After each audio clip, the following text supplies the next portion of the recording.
الا ای تپه های سبز گندمزار، الا ای چشمه ها، ای چشمه های جاویدان گریان، سفیداران پر از لانه مرغان، سفیداران دستفشان، چرا با من نمی سازید؟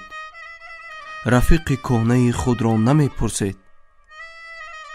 الا ای کوچه های تنگ فیض آباد، الا ای کلبه بابایی پرباد، خس و خار سر قرغان صابر بای، دم در گفتگو آید که آخر کودکیم را کجا کردید؟ همان روزی که همچون اشک از رخسار مرا پیراهه می برد از کهسار، برفتم کودکی را بر شما دادم که بی من او نماند در وطن تنها، تنی تنها. برفتم کودکی را دستیار کهکشان ماندم، برفتم کودکی را در ادیرها پادبان ماندم، کف پایش پر از خار، در لبش تبخال، در پنجه اش خسمال.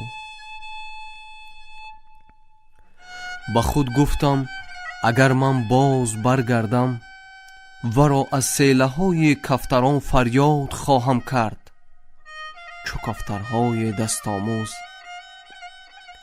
گلی بارانی می چینم گهی در زیر باران ها، میان حلقه رنگین کمان طفلانه می خندم، با کوه ها می رود آواز من، کهسار می خندد، مرا سنگ جوابک می دهد آواز.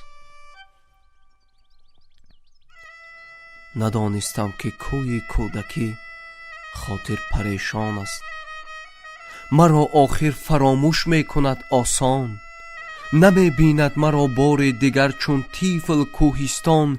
ندانستم که او در پشت می ماند، ندانستم که او از پادبانی ها نمی آید.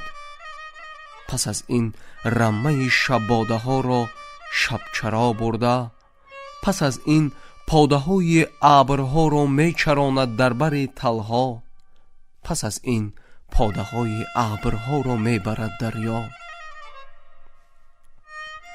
الا ای تپه های سبز گندمزار، الا ای کوچه های تنگ فیض آباد، چرا خاموش و خاموشید؟ کجا شد کودکیم؟ کودکیم را کجا کردید؟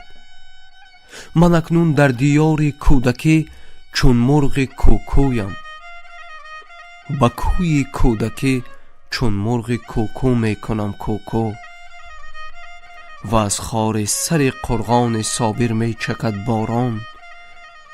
چی دیدم در دیار کودکیم؟ خار می گرید،